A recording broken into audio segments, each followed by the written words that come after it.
safari as we venture through protected land inhabited by endangered specimens. It's crucial that you keep all limbs inside the vehicle. Anyone who leaves their seat will be left behind. Additionally, we request that all feet remain closed, as certain animals may get... Dude, I'm so excited. You think we'll see any alphas? That'd be sick. I know, that'd be so cool. You think we might be able to get a selfie with any of them? Wait, that one's coming over! The infamous 90s Yowie. The species is characterized by broad shoulders, razor-sharp chins, and hands capable of holding human skulls like ping pong. Whoa! Welcome to a video that was posted on the internet right after my last one. Speaking of the internet, most people on it have probably come across the term 90s Yowie. Or at the very least, these images. Leave me alone!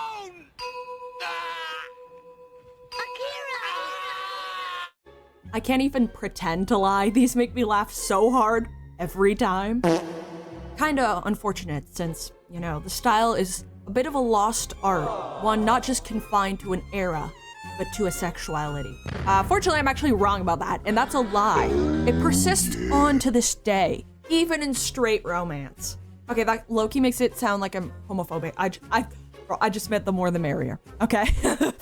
The Duke is a Thug is a classic isekai romantasy. You know, those romance stories in a fantasy setting where the main character dies in the real world and wakes up in some sort of Europe-inspired setting. While I started reading with no expectations, let's just say,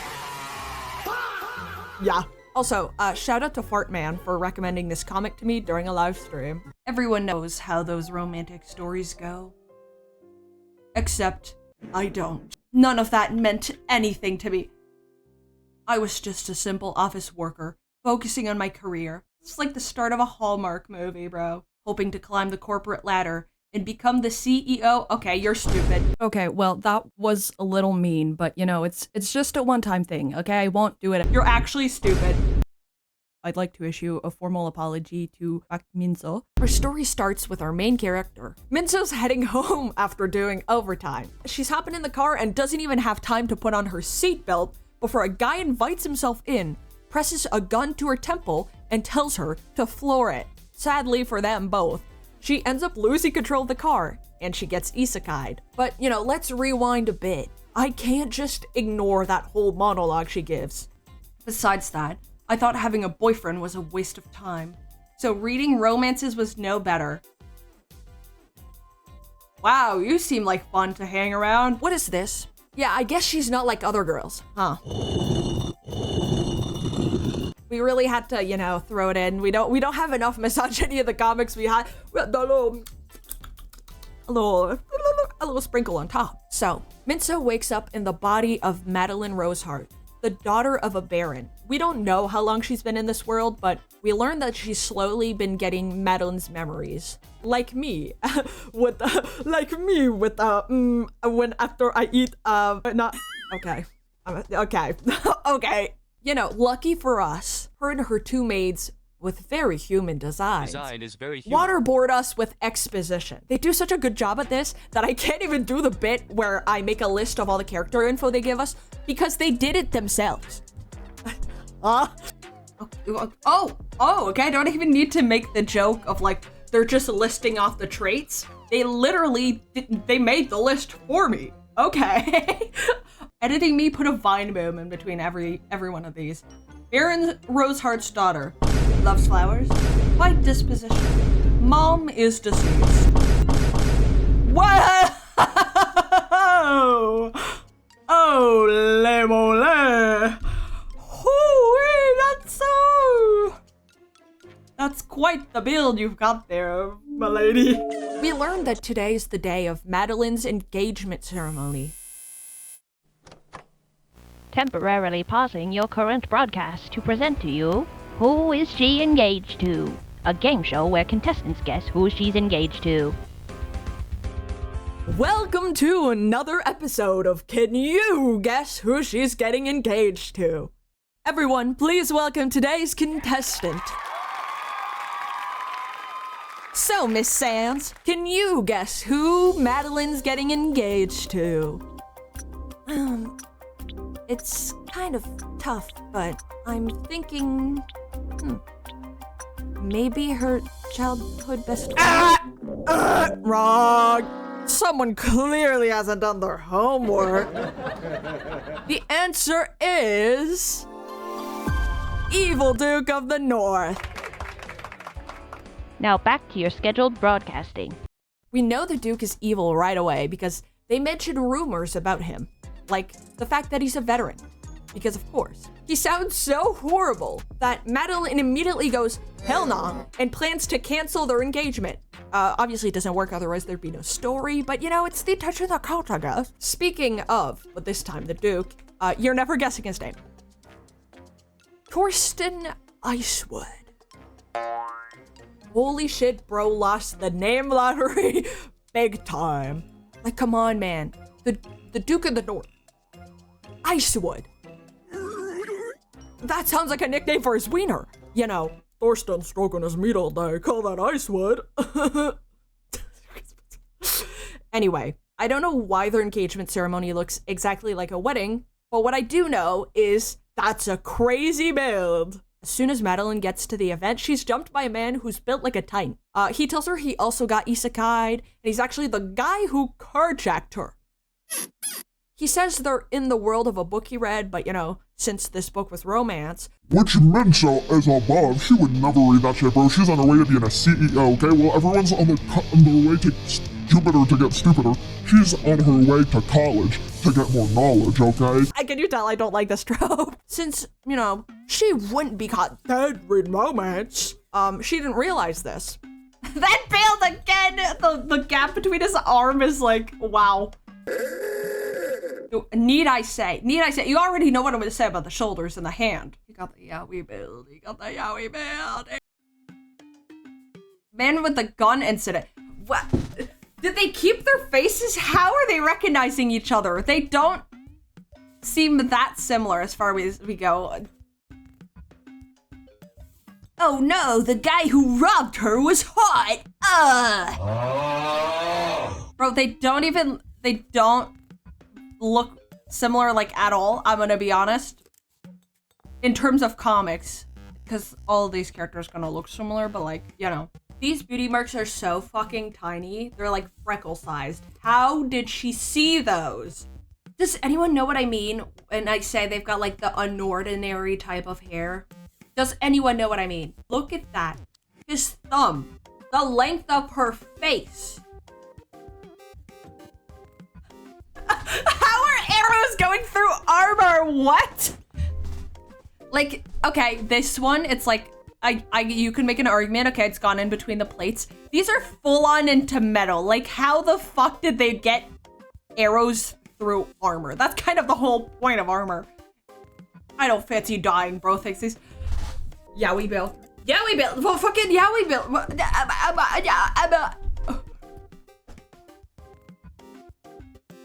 What are we doing? It's just a pile of fucking with an X. Like, these are barely graphics, dog. These are barely graphics. Okay, well, at least she has a little bit of common sense. I will give her that. I will give her that. That is like the... I mean, I don't even know if it's the bare minimum, but... That build! Whoa! Oh! God damn, where did your bones go? Wait, no! I know who he reminds me of! Oh my god. Fucking Duke Cry Tear. Oh god.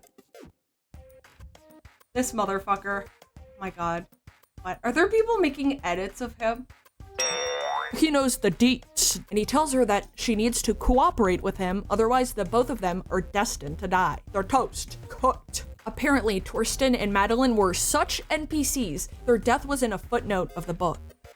Maybe I'm missing something, but I've never seen a fiction book have footnotes for stuff like that. And if they're mega NPCs, why even mention their deaths at all? But, you know, whatever, let's not get lost in the sauce. So, like I said, the guy who carjacked her is now in Torsten's body. She doesn't trust him, but decides to go along with it for now. She's usually smart enough because she spends all her time doing shit that matters, not like reading romance books and dating. But she can't figure out who this character is, despite having a whole ass conversation with him.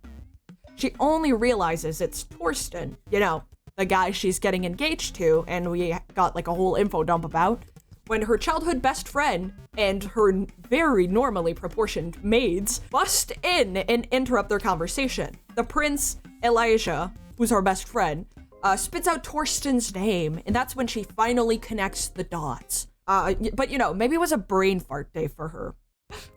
The most useless hair tie ever, help. Elijah Bond's hilarious.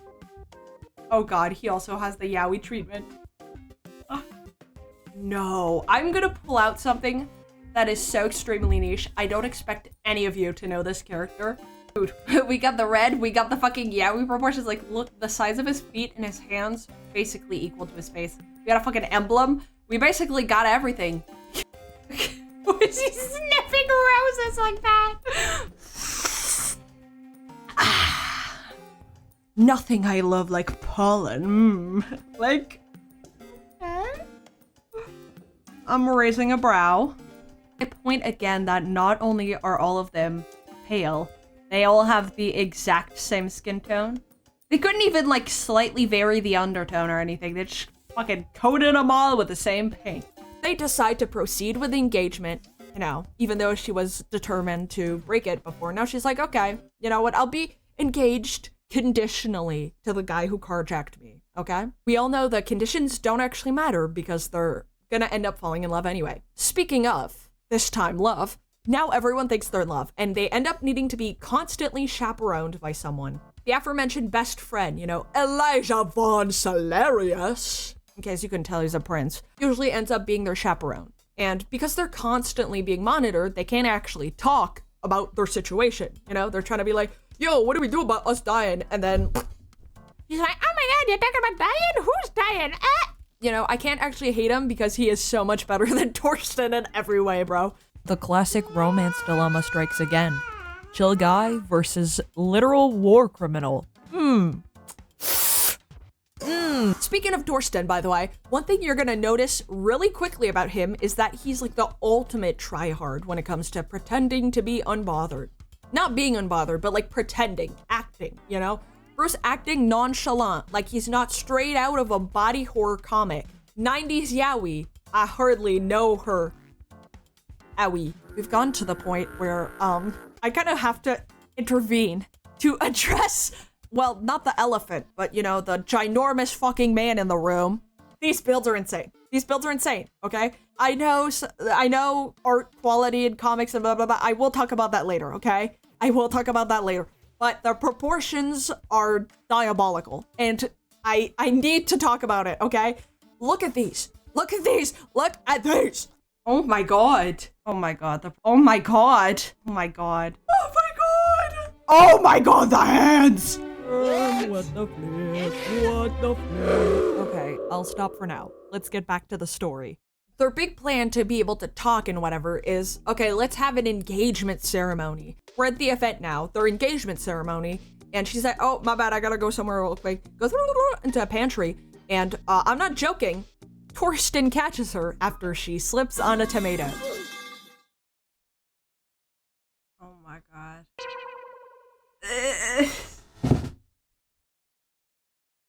How do you slip on a tomato like that? It's not a fucking bowling ball. It'll like, it squishes. It's a fucking tomato. Fucking tomato of steel. What the hell?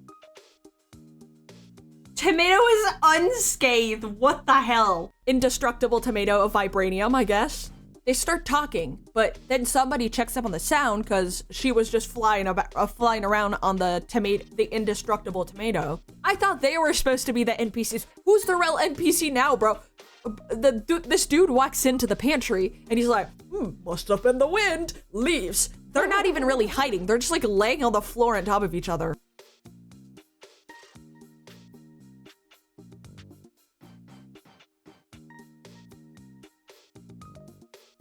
Oh my god! Every fucking trope ever! Oh my god, she didn't even notice that her titties were exploding out of her shirt! Ow, that's so crazy! Oh, okay, so only he can destroy the tomato apparently, and not her entire body weight.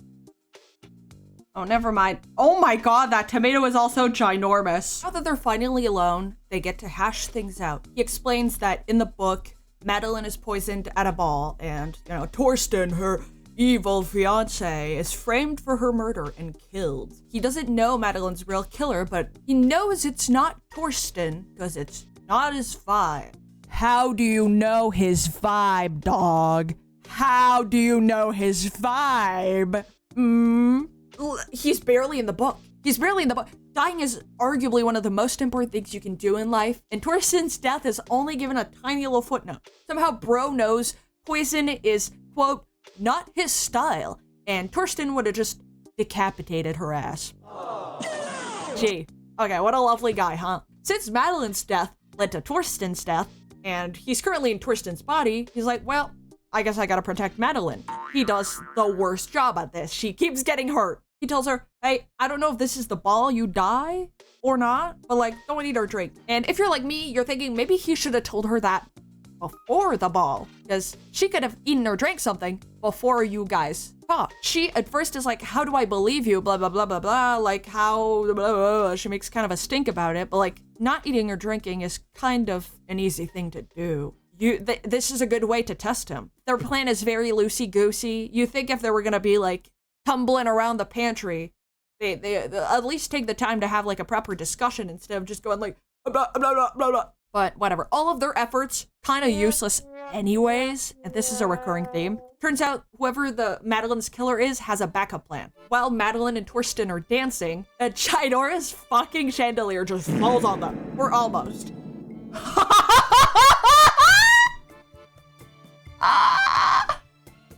That hand!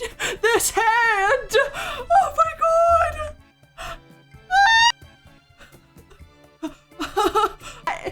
That's a hand! That's not a foot, that's a hand!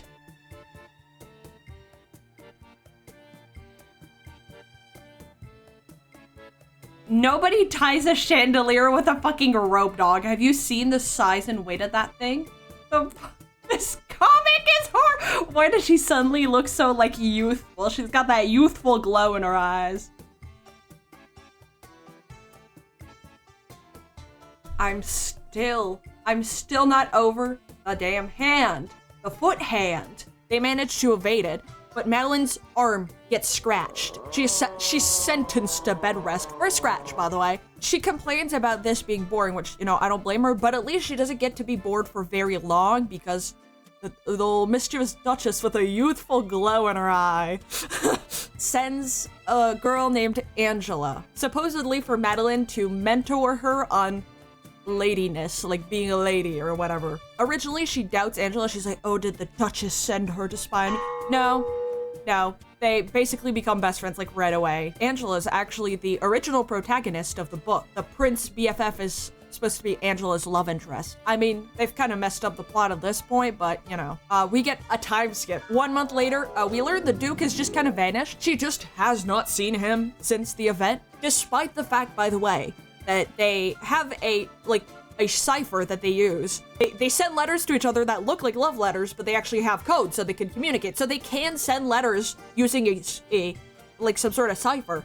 Why is he not talking to her? Why are you just ditching her, my guy? Just send her updates. It's really not that hard. Because she's tired of getting basically nothing from Icewood, Madeline decides, okay, you know what? Taking matters into my own hands, and I'm hosting a tea party. Since this is meant to be a trap where she uses herself as bait, she decides not to eat or drink anything. The safe move. Angela's just chomping down on cake, which seems a little risky. Again, every time they try to avoid a plot, it just doesn't fucking matter anyways, because one of the ladies gets pissed at her and throws her drink, which is some crazy fucking acid. But she was just sitting there with acid so strong that it causes an immediate burn, probably some pH 1 or 2 type shit. She's got that right under her no fumes, no nothing.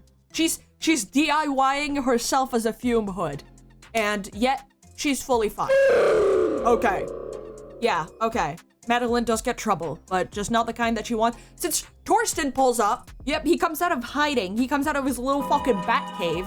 This fucking dweeb. Bro has not shown up in a month, and he's like, yeah, I'm actually gonna show up right now and mess up everything. How dare you host a tea party without telling me? Says the guy who's been doing everything without telling her. He just like yanks her off the chair, and she's like, hey, stop. But apparently her word's not enough. He needs a BFF prince to pull up from nowhere and get Torsten off of her. But anyways, the whole acid thing is because Angela touches the shoulder of the prince and the duke to like split them up because they're beefing now. Some lady who has a crush on the prince is like, you don't touch my guy, that's not my guy. And then tosses the tea, and she's like, oh shit, because she didn't know there was acid in her cup, which, how did she not know? Because she was just sitting with acid under her nose this entire time. How do you not notice? It doesn't smell like tea. This is acid! What the fuck? This comic is so stupid! How'd you just get acid? Bro, the fuck is rosemary acid's gonna do for acid? No, let me look this up. Before I start spouting nonsense, let me see if there's actually... it does not seem as though rosemary can fucking combat and cure the effects of acid. All I could see is that it can kind of help with inflammation. There's a suggestion, it's not like a proven fact, but like preliminary evidence suggests there is a possibility. So like as a skincare product, not as in like, we're putting this on a fucking acid burn and it's reversing the effects. I'm not saying it's impossible, but I did not find anything about it, so it kind of seems like something they just pulled out of their ass. Is acid robbed me someone? No! He lost someone to the acid! No! What the fuck? Also, there's multiple types of acid, brother. There's multiple types of acid. Whoa! Why do we care, bro? Why do you care? Why do you care? Like, ugh. Oh my god. Whatever, bro. Why do you care? Bro, you've met like twice. Also, why do they suddenly not need a chaperone? Madeline gets treated from, because she's got a crazy acid burn on her face now. And, Torsten thinks that her being in bed, suffering, is a great time for a lecture. Now Madeline's sitting in her room, face burnt up, feeling bad because she got gaslit by Torsten into feeling bad for hosting a tea party when, bro, who got wounded? It's her. It's her. You're the one who should be feeling bad. But that night, a random crow decides to drop a letter off into Madeline's room. And even though she's wounded and kind of feels guilty, is like, well, I can't really lose this opportunity, and goes. And then because Torsten does not trust her for shit and makes it everyone's problem, he's actually watching her and tails her. And he's also not the only one who's there because Angela also shows up. She's not tailing her though. She just like she reveals herself right away to Madeline. And she's like, please let me come. You're the one who taught me the power of friendship. And Madeline's like, fine, I guess. Come along. So the two girlies go off to a tailor's. A very unsuspicious man named Nicholas greets them and welcomes them in. Supposedly the tailor. We can assume he sent a letter that was like, hey, I have info. Come over, Meanwhile, Torsten is getting caught up with bandits, because he was tailing Madeline. He's like, oh, I gotta take care of these bandits. But then he ends up meeting the prince. The whole entourage is out. What? We'll use the power of friendship. Oh no, is this guy gonna be the character with the fucking... Also, talk about a fucking Dorito build. VTubers would be jealous. Is he gonna be the character with the eyes always closed? He's holding these like they're fucking nunchucks. And I don't mean the weapon kind, I mean the Wii kind. Oh.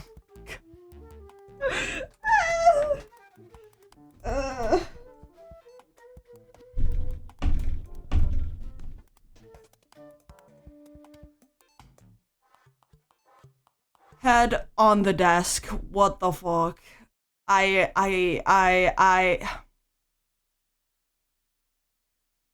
don't know if I could do this, guys. I'm gonna be for real. This is too... What the fuck? He hides in the track. This comic might be the stupidest thing I've ever read. Oh my god. Oh my god, the hands! While they talk to Madeline, while Nicholas talks to Madeline, they fucking chloroform Angela for some reason? She's not even listening. Like, she's not even in the same room.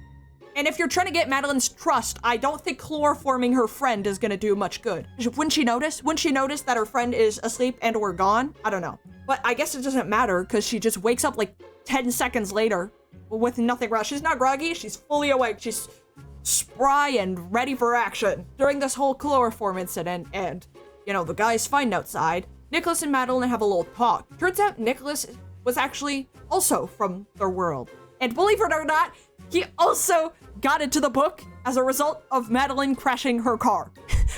He saw Torsten get in the car to carjack her, and he was like, let me hop in the trunk.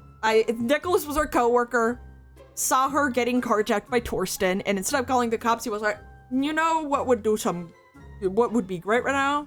Me hopping in her trunk.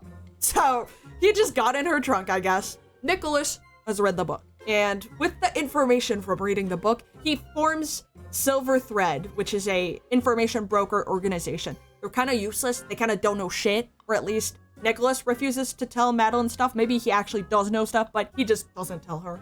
But yeah, anyways, Nicholas, very unsuspicious, in case you couldn't tell, cleanest guy out there. On a completely unrelated note, turns out the guys who attacked the prince all have this like tattooed needle with a thread symbol. How peculiar, that's, Finally time for her posse to break in and interrupt the session. And since everyone's there now, Nicholas kind of doesn't really want to yap, so he kind of just says a bunch of useless stuff. I hate it. That's like truly the definition of a rat tail. She went in there willingly. Where are they all jumping? Angela, Duke, Icewood, even the prince. Why are you all here? You can tell I'm over because I'm not reading everything on its own.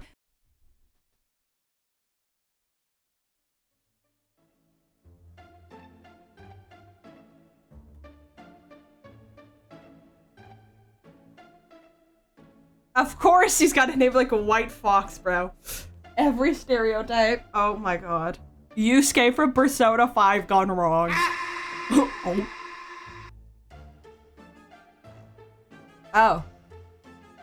Okay, so he just chloroformed her, and now she's just up and running. They're doing a little too much to paint them as shady. Like, you're doing too much, bro. And, you know, if Torsten wasn't enough of a lovely presence, because of all of this happening, you know, her escaping, her getting hurt, he's like, you know what? No in between. For him, it's 0 or 100. I don't see you for a month, or I move in with you uninvited. He just... Hello? Give this man a bra. What the fuck? Need I say more? The main issue is the hands. Her hands are also big, but passable. His are actually the size of not just his face, but an entire skull. He can pick up his own skull like a bowling ball and toss that bad boy. Bro's like Carlson in The Sims, okay? He's just like, oh yeah, no, I'm just staying here now. And you're like...